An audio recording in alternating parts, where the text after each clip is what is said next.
Como nunca mais deixar uma conversa morrer por falta de assunto. Provavelmente você já passou pela experiência terrível de começar uma conversa e não saber como terminar ela.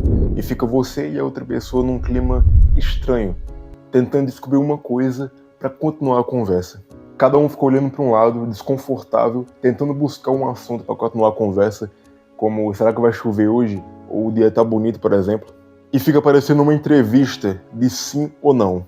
Se você nunca mais quer passar por essa situação, se você quer aprender a ter assunto infinito e nunca mais voltar com desgosto para casa de ter começado uma conversa e não ter sabido como terminar ela, fica até o final que eu vou ensinar você, passo a passo, a como fazer isso. Capítulo 1. Eu acho que todo mundo aqui já deve ter brincado disso aqui alguma vez na vida. Na escola, o que a gente fazia? A gente pegava um bocado de papel, enrolava, fazia uma bola bem grandona e chegava a hora do intervalo e a gente ia jogar. Aí a gente pegava e fazia uma roda com os colegas e jogava a bola pra cima. E o intuito era bater na bola para não deixar ela cair no chão. A intenção era deixar a bola no ar o máximo de tempo possível, não podia deixar ela cair no chão. E não podia rebater muito forte, senão não dava tempo do outro pegar, que a bola passava direto assim. E nem podia ser muito fraco, porque se você batesse fraco, a bola ia cair no meio e ninguém ia pegar a bola ali. E o que isso tem a ver com conversa? Imagina que cada participante do jogo é um participante da conversa e que o assunto é a bola. E lembra do intuito do jogo, que é não deixar a bola cair de jeito nenhum. No jogo, cada um tem que rebater a bola para deixar fácil, de um jeito que deixe fácil para outra pessoa rebater também. Então ela tem que bater numa forma que a pessoa consiga, sem muita dificuldade, mandar essa bola de volta para outra pessoa. E é a mesma coisa na conversa. Cada pessoa da conversa ela tem que estar disposta a deixar o assunto fluir. Ela não pode deixar o assunto cair. Então ela tem que facilitar o assunto a continuar acontecendo, assim como a bola no jogo. E como no jogo, você tem que se esforçar para receber o assunto bem, para poder mandar ele de volta para outra pessoa, para manter a conversa continuando. Beleza, mas como é que eu vou fazer isso na prática? Fica aí que eu vou ensinar para você agora. Capítulo 2.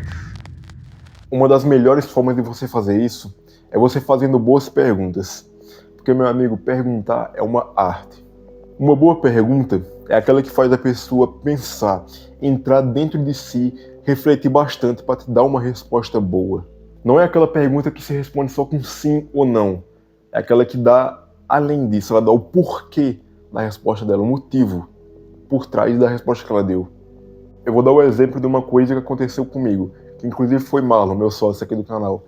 Ele perguntou uma vez para mim se eu queria ser rico. Aí eu pensei e falei, eu quero ser rico. Ele parou e perguntou, por quê? Nessa hora deu um bug na minha cabeça. Eu não estava pronto para responder aquela pergunta, então eu tive que raciocinar bastante, em milésimos de segundo assim, para dar uma boa resposta para ele. Eu tive que analisar as minhas próprias intenções para poder tirar uma boa resposta. Eu tive que entrar dentro de mim. Eu tive que analisar bem e olhar o meu interior, as minhas intenções para dar uma boa resposta. E é porque eu já tinha o costume de fazer esse tipo de pergunta para as pessoas. Só que naquele dia, eu vi o quão forte é esse tipo de pergunta, o quão impactante é. Porque esse tipo de pergunta, a pessoa passa muito mais tempo do que ela esperaria para poder responder. Porque ela vai se analisar por dentro, vai tentar buscar no interior dela a resposta. Então comece a fazer perguntas desse tipo. Evita fazer pergunta de entrevista de emprego com sim ou não, porque a pessoa já está acostumada a responder esse tipo de coisa.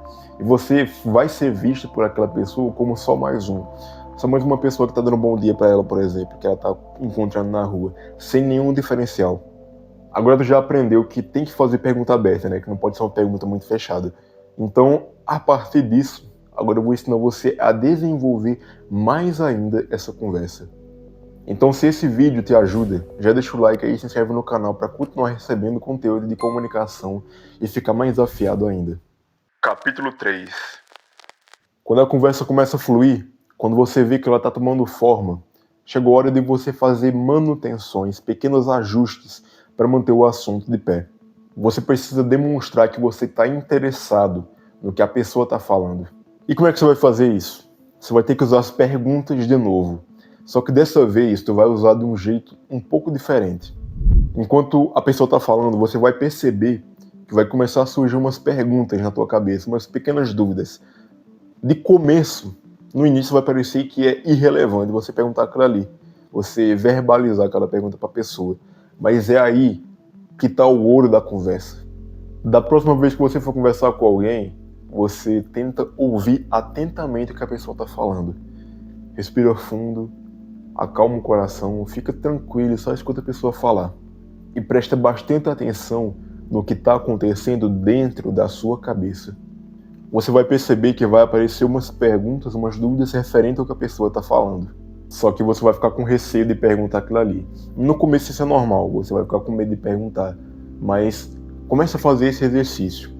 Da próxima vez que você for conversar, comece a verbalizar essas pequenas dúvidas da tua cabeça. No começo eu sei que vai ser um pouco ruim, mas com o tempo vai ficando cada vez mais fácil você verbalizar isso. E quando você começar a usar isso, você vai perceber que essas perguntas vão ajudar muito você a deixar a conversa fluir naturalmente.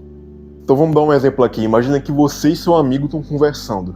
Ele te fala que hoje ele teve que refazer o funil de vendas do produto digital dele, que não estava dando muito certo do que ele tinha antes. Só que aí você fica pensando, o que é funil de vendas? Aí tu vai, no meio da conversa, e decide perguntar para ele, o que é um funil de vendas? E é quase certeza que ele vai te explicar o que é isso. E dentro da explicação dele, enquanto ele está falando, você vai ver que vai surgir outras dúvidas referente àquilo ali. E você pode usar de novo dessas perguntas, dessas dúvidas, para desenvolver mais ainda aquela conversa. E tem outra coisa que ajuda a manter a conversa de pé e faz ela ir mais longe ainda. Mas eu vou deixar isso aqui para o próximo capítulo. Capítulo 4. Então vamos continuar naquela conversa de funil de vendas. O cara explicou para você o que é um funil e a conversa de marketing começou a se desenvolver. Só que se você quiser, você pode levar essa conversa para além do marketing. Dentro daquele assunto você pode pegar alguma coisa e ramificar ela para você desenvolver essa conversa. Vamos imaginar que você pegou esse assunto de marketing digital e começou a desenvolver ele para vendas presenciais, por exemplo. Depois para interações sociais, depois para mercado financeiro, economia e por aí vai. Você tem que entender que um assunto ele tem vários ramos, várias ramificações de possíveis outros assuntos que têm a ver com aquele que você está conversando. É como se fosse uma árvore que tem um tronco principal e naquele tronco principal tem uns galhos e nos galhos tem outros galhozinhos pequenos. Só que para fazer isso você tem que estar totalmente presente no momento, ali na conversa com a pessoa. Você tem que estar ouvindo atentamente e prestando atenção para as possíveis ramificações que você pode fazer do assunto que você está conversando com a pessoa. Você vai perceber que no começo isso vai parecer um pouco robótico, vai parecer que você está fazendo isso muito duro e não muito natural. Só que com o tempo você vai perceber que vai ficando cada vez mais fácil, cada vez mais natural e você vai fazer isso sem pensar muito, quase que automaticamente. Você começa a implementar isso na conversa de forma racional, pensando para fazer, até você internalizar aquela prática em você e começar a fazer isso de forma natural, sem pensar. Resumindo, o segredo da conversa está em você ouvir atentamente, mostrar interesse no assunto que a pessoa está falando, prestar bastante atenção para as possíveis ramificações e perguntar quando você tiver dúvida sobre o assunto. Eu vou deixar aqui mais vídeos sobre conversa para você se aprofundar mais nesse assunto. E se esse vídeo te ajudou de alguma forma, eu recomendo que você deixe o like e se inscreva no canal para receber mais conteúdos puros de conversação e de interação social como esse. Eu sou o Mariano e esse é o Wolf Pitch. Valeu!